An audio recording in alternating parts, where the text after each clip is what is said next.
How is it going, everybody? Long time no see, but few changes we made to the farm.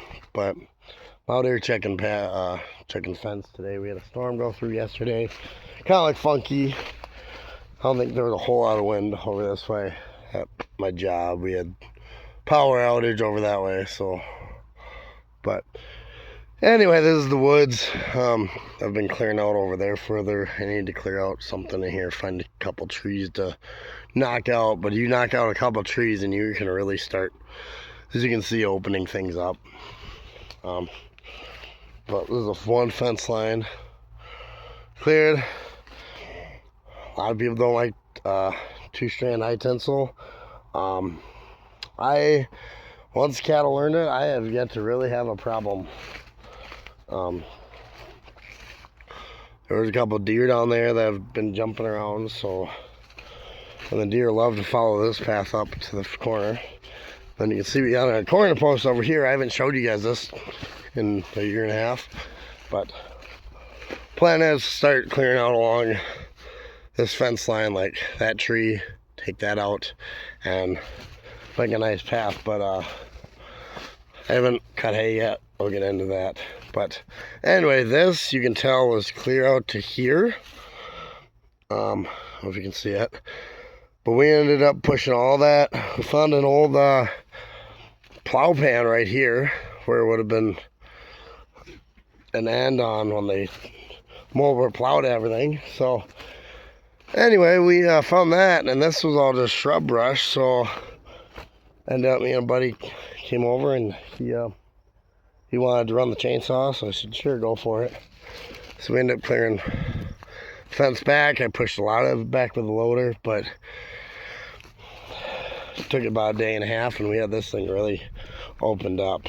And then I ran over the brush hog and just got all these.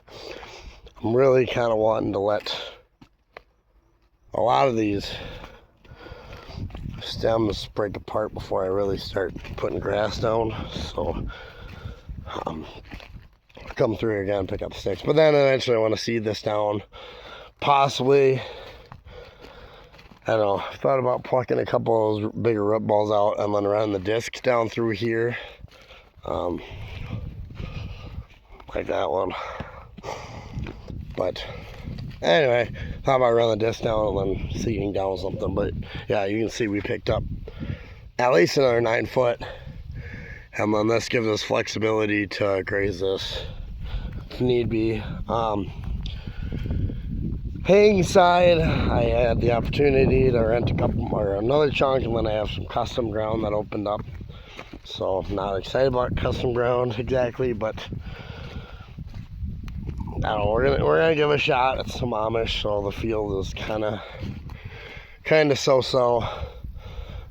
We were dry here for all of May. I think we got like 7/10 rain, and then it's rained about every 3 days after that. So anyway, yeah, everything's kind of overgrown. That's alfalfa. The one thing that I've focused on the past year or two is I'm really trying to get stuff established. There's alfalfa again that wasn't there last year. You can see it's thick. We've threw the fertilizer to it, and then last year, past about this point here, there was nothing growing. You had the weeds, and it was sand, and that was about it. Well, because of our, I guess, conservative practices or whatever you want to call it, we have a lot of orchard grass starting to establish.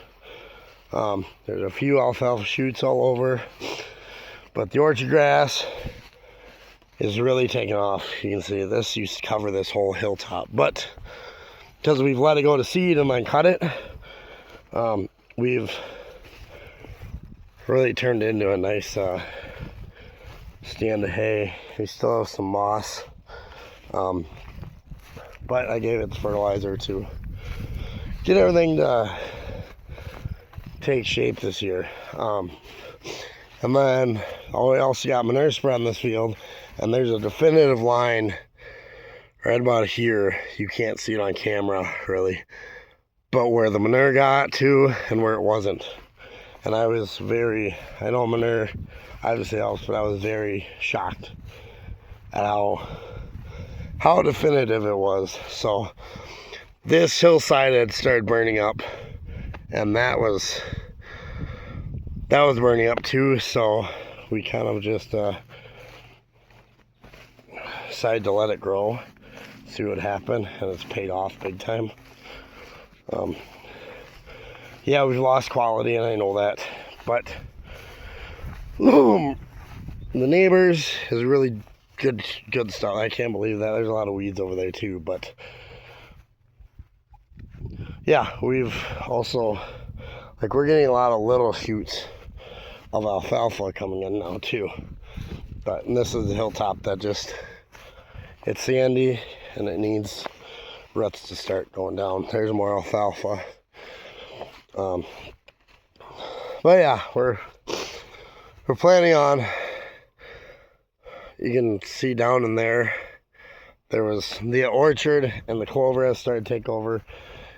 On the hillside, the plan is probably this fall we're going to come in, and I'm beginning to wonder if where the rye was really standing when we planted, if that affected the grass growth, because it seemed like you had some spots that the grass was growing really good, but something suppressed a lot of the seeds when it started. So, and it didn't help, it had a drought the first year. So, not complaining, just kind of is what it is. We're seeing alfalfa coming in places, which I'm happy about. That's taking hold a lot on this hillside. You can see in spots, but I don't know if you can see it, but there's a cab tractor over there, and we'll get to that next. But anyway, yeah, it's a hay crop. The cows will eat it. We did it last year. The cows ate it, and we got by. So yeah, on that note, hay crop update. I got a field to the north, this one, the neighbors down there. So we got a couple chunks on the custom ground that I'm just not super excited about, but we're gonna get to it when we get to it. And yeah, if they want to pay the price, they want to pay me. So anyway, I will show you my 2 latest additions to the farm.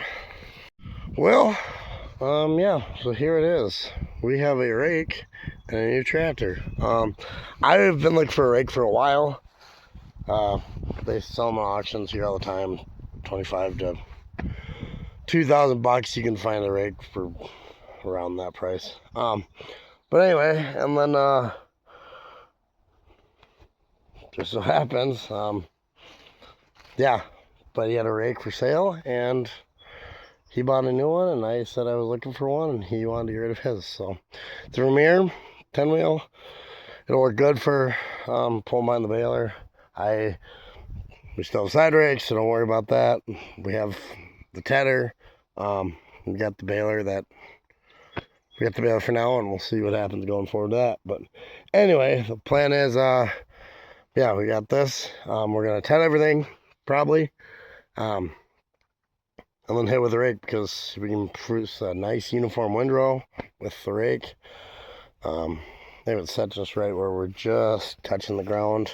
Most of these rears are a lot worse, but yeah, it's got the typical, I mean, it's not 100% perfect, but anything I have here really isn't perfect either. So, but it'll rake some hay, it'll work out good. And yeah, and then with the Oliver, it's a gas tractor. It's a nice tractor, I like it, but it just, the biggest issue I had is you only have your speed and then your 2-speed, which is a downshift, but that kind of was that seemed to kind of getting weak too. So anyway, I had been in the hunt for a little while looking at tractors, and decided to pull the trigger on something. So this is gonna get stuck on the rake. We got the Alice that we can run on the tedder, or we can run this on the tedder. I was just putting new rake wheels on and putting new teeth on. So we bought a white. I was looking for something with cab, diesel, of course. Want something that decent horsepower range that if we ever decide to, if we expand, and obviously people are noticing because they're reaching out to me about cutting their property. So something may come along, and I was kind of at that point where I needed to either be ready to get bigger or something. So we got a white 285. Came locally. Well, I had to drive, but it's a local tractor that was sold near me. Starts pretty decent. We do have a diesel leak over here on, I gotta figure out what that is. And but it's got the perk in the motor as far as I know. But that's our biggest issue, is just it has a leak. It's not bad, but it just drips while it is running. So yeah, but it'll work perfect. It's way overpowered for the mower. That seemed to kind of struggle in the hills sometimes. I don't know if the governor, I changed some fluids on it and it seemed to make it better, but still, like the hydraulics were kind of getting a little weak. So we just decided, you know what, that's going to be that. With a second job too, having the 3 tractors is nice, where I can jump in one and jump in the other. So, but anyway, yeah, 285 Henniker cab. I was looking for something just to get me out of the sun. The Henniker cabs, I don't know if everybody knows, but you can throw a John Deere Henniker on this, and it's not gonna look, it'll look weird, but you can switch out windows and everything. So with my daughter, that's the plan, is to eventually make it so she can ride with me, and we'll probably build a little corner for her up there. Yeah, I mean, the price was right, essentially. It's got a 7,200 hours.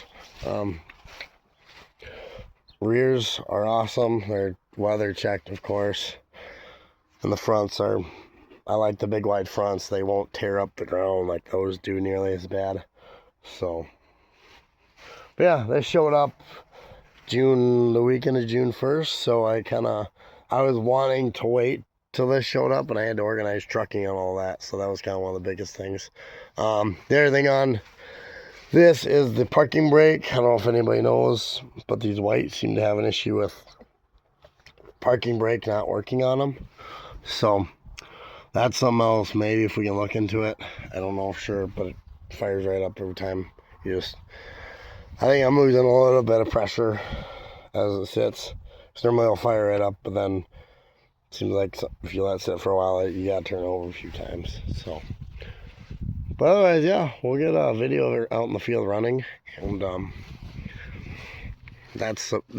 really happy. We can rake hay in well over half the time and don't have to worry about windows being too narrow or too wide, and we can set everything up perfectly. So on that note, cows are out in the pasture, or out in the woods. So I saw them this morning. The one cow did not calve, so the plan is, for right now, we're keeping her. The bull's going to show up in another month. See how that goes with her, because honestly, I think part of it is she got hauled at a bad time and probably just aborted her calf. So it sucks, but that's what it is. I'm not too worried. I've talked about that before, and with a growing herd, I really don't want to cut my losses right now, because it could pay off down the road. So anyway, on that note, I will leave you guys be, and just like, comment, subscribe, and we'll catch you later.